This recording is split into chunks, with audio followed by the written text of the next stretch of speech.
기도드리겠습니다. 참 좋으신 하나님 아버지, 주님의 전으로 우리를 인도하시며 이 시간 주님의 말씀을 듣게 하시니 감사합니다.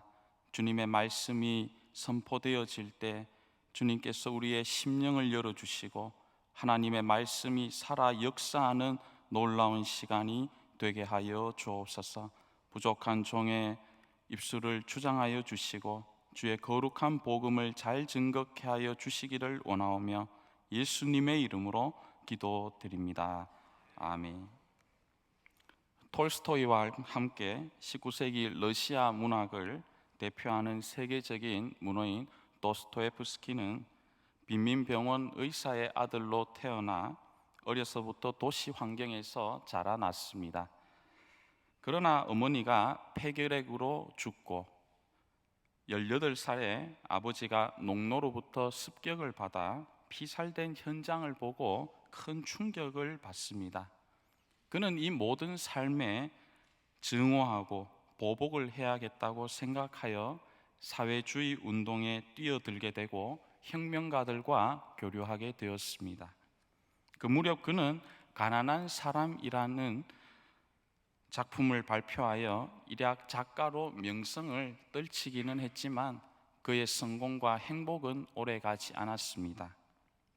얼마 뒤에 전제 군주에 대한 저항 결사대에 참여하고 그것이 밝혀져 체포되어 사형 선고를 받게 되었습니다. 그러나 총살 직전에 황제의 특사로 징역형으로 감형되어 시베리아로 유배를 떠나게 되었습니다. 도스토옙스키를 실은 그 열차가 어느 간이역에 멈췄을 때 그의 동료의 아내가 성경책을 한 권 그에게 건네주었습니다. 그는 이 성경을 유배지에서 매일 읽게 됩니다. 몸부림치면서도 유일하게 성경책만 그의 친구가 되어주었고 성경 말씀을 통하여 이 말씀을 읽다가 예수 그리스도를 만나게 되었습니다. 그는 시베리아의 옴스크 감옥에서 말씀 안에 계신 주님을 만나게 되고 그 뒤에 성령께서 임재하시게 되어 그의 영혼은 빛나기 시작했습니다. 더 이상 그에게 시베리아는 파멸의 현장이 아니었습니다. 4년 동안의 유배지 생활에서 그는 혁명 사상에서 완전히 그리스도에게로 돌아서게 됩니다. 1859년 유배를 마친 후에 도스토옙스키는 시베리아에서 고통 중에 그리스도를 만나 변화된 그의 삶을 바탕으로 죄와 벌이라는 작품을 쓰고 세계적으로 유명한 소설가가 되었습니다. 그 후에 그는 자신의 신앙을 이렇게 고백했습니다. 누군가가 내게 그리스도는 진리가 아니라고 증명한다 할지라도 나는 그리스도와 같이 있고 싶다. 나는 진리보다도 차라리 예수님과 함께 있고 싶다. 어떤 사람이 와서 예수는 거짓말이다 그렇게 말한다 할지라도 나는 그 예수님과 함께 살고 그 예수님과 같이 있고 싶다. 도스토옙스키는 뼈저리게 예수 그리스도를 만나고 경험한 체험의 사람이었습니다. 이론적인 예수님, 의식적인 예수님, 종교적인 예수님이 아니라 시베리아의 살을 애는 듯한 그 추위 속에서 절망과 고통과 가장 인생의 깊은 수렁에서 만난 체험적인 예수님을 그가 만나게 된 것이지요. 그렇습니다. 이처럼 예수님을 만난 사람은 반드시 그 삶이 변화되어져 갈 수밖에 없습니다. 평생 어둠 속에서 방황하고 눈물 짓고 인생을 한탄하는 사람이 그리스도를 만나게 되면 그 삶이 전환점을 맞이하게 되어 복된 인생으로, 밝은 인생으로 살아가게 되는 겁니다. 그래서 우리의 인생을 두 가지로 분류해 보면 그리스도를 만나기 전에 인생이 있는가 하면 그리스도를 만난 후에 인생이 있다는 겁니다. 역사가 그리스도를 중심으로 BC와 AD로 나누어지는 것처럼 그리스도를 만나기 이전에 제1의 인생이 있는가 하면 그리스도를 만나고 거듭나서 완전히 새롭게 가치관과 삶의 변화를 일으키는 제2의 인생이 우리들에게 주어지는 겁니다. 그리스도를 만나는 것이 인생의 분기점이 된다는 것이죠. 오늘 말씀에도 그리스도를 만난 한 여인의 이야기가 소개되고 있습니다. 앞서 말씀드린 도스토옙스키만큼이나 인생을 아주 절망적으로 어둡게 살아간 이 여인입니다. 성경은 이 여인이 무려 12년 동안 혈루증을 앓아왔다고 기록하고 있습니다. 혈루증은 부인과의 일종의 질병으로 지속적으로 하혈하는 질병입니다. 일찍이 구약 레위기 15장 25절에서 27절 말씀에 보면 부정한 병으로 간주되었습니다. 그래서 이 혈루증을 앓는 사람이 눕는 침상도 부정하게 되고 또한 그것을 만지는 자도 부정하게 되는 겁니다. 그러다 보니 공개적인 모임에도 참여할 수 없고 또 그 당시에 혈루증은 이혼 사유가 되기도 했다고 합니다. 한 달, 1년도 아니고 무려 12년 동안 아무도 고치지 못하는 이 가슴 아픈 질병을 가진 사람의 마음이 어떠했겠으며 그 삶이 어떠했겠습니까? 오늘 본문 26절 말씀은 그동안 여인이 어떻게 살아왔는지를 짧은 한 절의 말씀으로 요약하고 있습니다. 26절입니다. 많은 의사에게 많은 괴로움을 받았고 가진 것도 다 허비하였을 때 아무 효험이 없고 도리어 더 중하여졌던 차에, 유명하다는 의사 선생님은 다 찾아다녀보고 치료를 받고 지푸라기라도 잡는 심정으로 어디든 다 돌아다녀 보았지만 답을 찾지 못하는 겁니다. 좋은 약이라고 일컬어지는 전국의 좋은 약들, 수입 약들 다 해봐도 아무리 노력해도 소용이 없는 겁니다. 세월이 지날수록 이 질병이 더 심하여졌다라고 오늘 말씀은 기록하고 있습니다.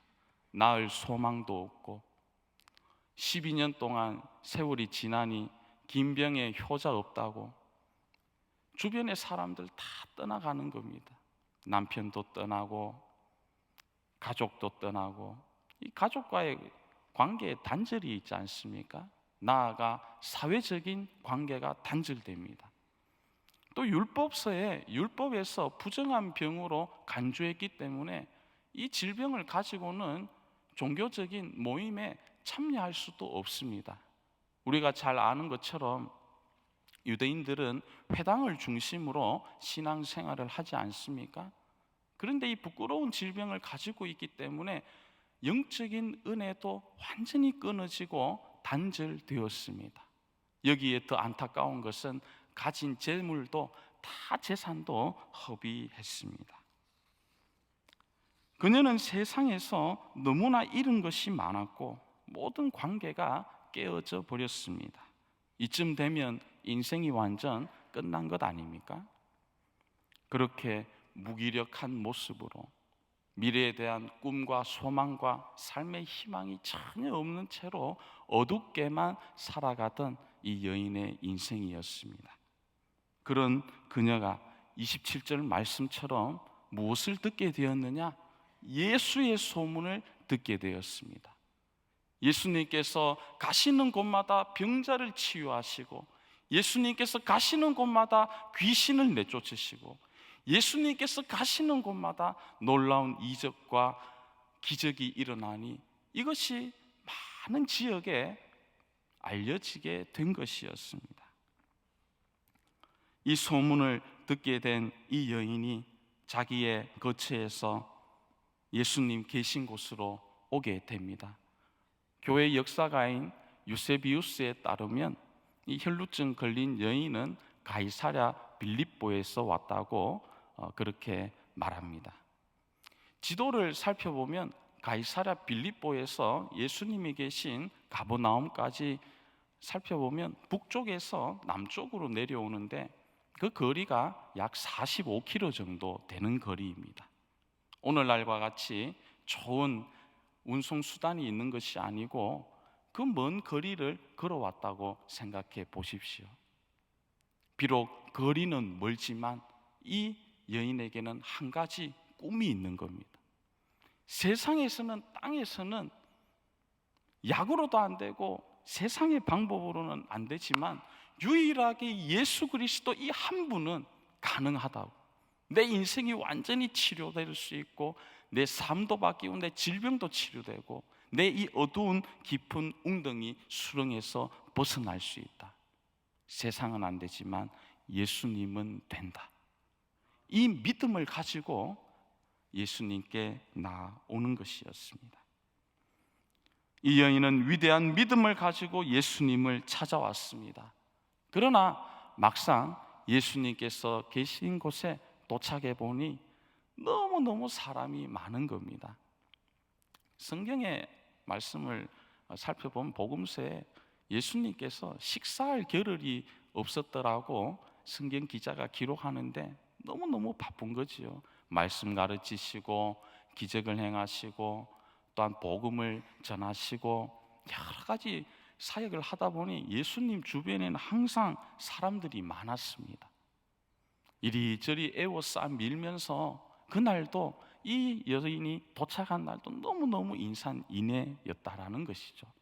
그래서 용감하게 앞에 나서서 예수님 길을 가로막고서 예수님 내 질병을 고쳐주십시오, 그렇게 말할 수가 없었다라는 거예요. 계속해서 말씀드리는 것처럼 이 부끄러운 질병을 가지고 있으니까 좀 눈에 잘 보이는 질병이나 그러면 기도해 주세요, 낫게 해주세요, 말하기가 좋은데 이 참 좀 밝히기 좀 어려운 병이라는 겁니다. 그래서 막 끙끙 앓고 있는데 이 여인이 한 가지 이제 시도를 하지요. 그 여인은 예수님 뒤로 가서 예수님의 옷에 손을 대었습니다. 오늘 본문 말씀에는 본문 27절과 28절에 그런 내용이 나옵니다. 그의 옷에 손을 대니 이는 내가 그의 옷에만 손을 대어도 구원을 받으리라. 마가복음에는 손을 대었다라고 그렇게 기록하고 있는데 똑같은 혈루증 걸린 여인의 이야기를 기록한 다른 복음서의 병행 본문인 마태복음 19장과 누가복음 8장에 보면 만졌다고 기록되어 있습니다. 만졌든 손을 대었든 헬라어 원어인 합토라는 이 단어는 단순한 터치가 아니라는 겁니다. 우리가 길을 가다가 스쳐 지나갈 때 이렇게 대이고 다이고 그런 것이 아니고요, 의지적으로 생각을 가지고 옷자락을 딱 잡는 겁니다. 옷을 꽉 붙드는 겁니다. 이 여인은 공개적으로 못 나가니까 마음의 믿음으로 속으로 내가 저 옷자락만 잡아도 내 병이 치유되겠구나, 나는 구원받겠구나 하는 큰 믿음을 가지고 있었다는 것이죠. 결국 믿음으로 나아가는 것이 중요하다라는 것을 우리가 생각해 볼 수 있다는 겁니다. 오늘 본문 25절에서 34절까지 가장 중요한 대목이 뭔가? 믿음으로 옷자락을 붙드는 겁니다. 믿음으로. 우리는 믿음으로 만졌다는 이 대목을 깊이 생각해야 하는 겁니다. 믿음으로 보고 믿음으로 듣고 믿음으로 만지는 사람, 믿음으로 경험하는 사람에게 기적이 일어나는 줄로 믿습니다. 오늘 우리가 교회에 나올 때도 그저 나오는 길이니까 한번 예배 드리고 가지, 이렇게 생각해서는 절박한 마음이 없어서는 큰 은혜가 임하기 어렵다라는 겁니다. 정말 내 생명을 거는 마음으로 내가 이 중요한 인생의 문제의 답을 얻어야 되겠다는 이런 마음으로 주의 전에 나오는 사람에게 주님은 폭포수와 같은 은혜를 더하시는 줄로 믿습니다. 어제 저희 사교구에서 그 남성 모임을 가졌습니다. 이제 한나의 그 기도에 대한 제목으로 말씀을 이렇게 쭉 나누었는데요. 한 세 그룹 정도로 소그룹 모임을 하면서 서로의 이야기를 이렇게 쭉 나누고 함께 은혜 받는 시간이 있었는데, 각자 다 이렇게 시간이 정해진 시간이 모자랄 정도로 그렇게 은혜롭게 이야기를 하시더라고요. 인생의 위기와 어려움 가운데, 길이 보이지 않는 막막한 가운데 주님께 나아가고 기도하여 응답받고 인생이 완전히 제2의 인생으로 그렇게 변화되었던 그 은혜로운 이야기를 제가 들으면서, 정말 은혜 받는 비결, 하나님의 보좌를 흔드는 것은 역시 간절함과 믿음이구나. 이 믿음이 동반된 기도가 하나님의 응답을 받는 줄 믿습니다. 믿음으로 나오는 이 발걸음 가운데, 믿음으로 드리는 예배 가운데 하나님께서는 하늘 문을 여시고 이곳에 주의 은혜로 채우실 줄로 믿습니다. 다시 본문으로 돌아가서 혈루증 여인이 믿음으로 다가가서 옷자락을 잡으니 어떤 일이 일어났습니까? 다 함께 29절 말씀을 읽겠습니다. 시작. 이에 그의 혈루 근원이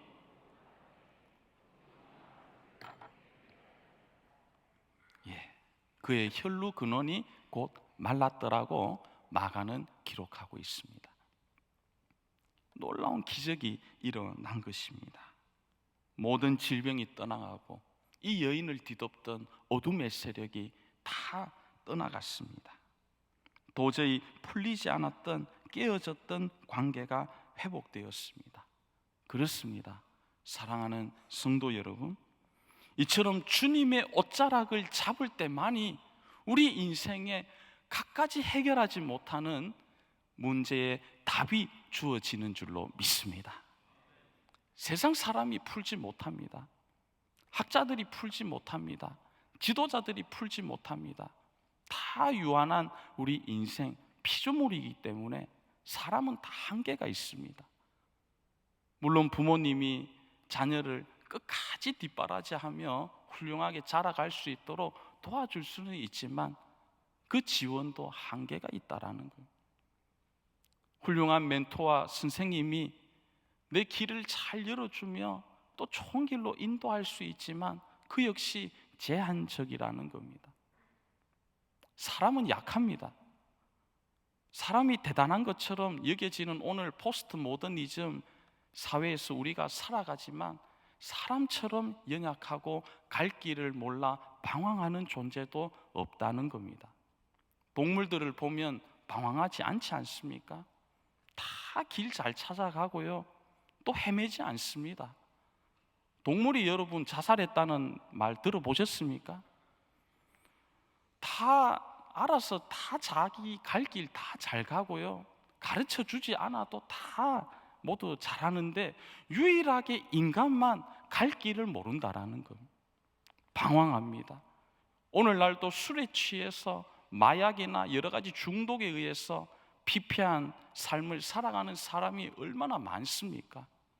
많이 배워도 사회에서 많은 것을 이룬다 할지라도 그 속에 있는 허무함과 이 공허함을 채울 길이 없어서 인생의 어두운 길로 가는 많은 사람들이 있다라는 겁니다. 오직 예수 그리스도만이 우리 인생의 길이요 진리요 생명인 줄로 믿습니다. 그리스도에게로 나아가야 하는 겁니다. 사람들은 자신의 문제를 해결하기 위하여 무엇인가 세상의 것을 잡으려고 합니다. 어떤 이는 세상의 지식을 잡고자 하고요, 어떤 이는 물질을 잡고자 합니다. 어떤 이는 사람의 권력을 잡고 또한 사람의 힘을 의지하면서 문제를 해결하려고 합니다. 그러나 세상에 그 무엇을 붙들어도 그것이 우리 인생에 답을 주지 못합니다. 사람의 옷자락은요, 잡으면 잡을수록 마음이 비참해지고요, 잡으면 잡을수록 더 그 문제에 깊이 빠져들게 됩니다. 잡을수록 손해입니다.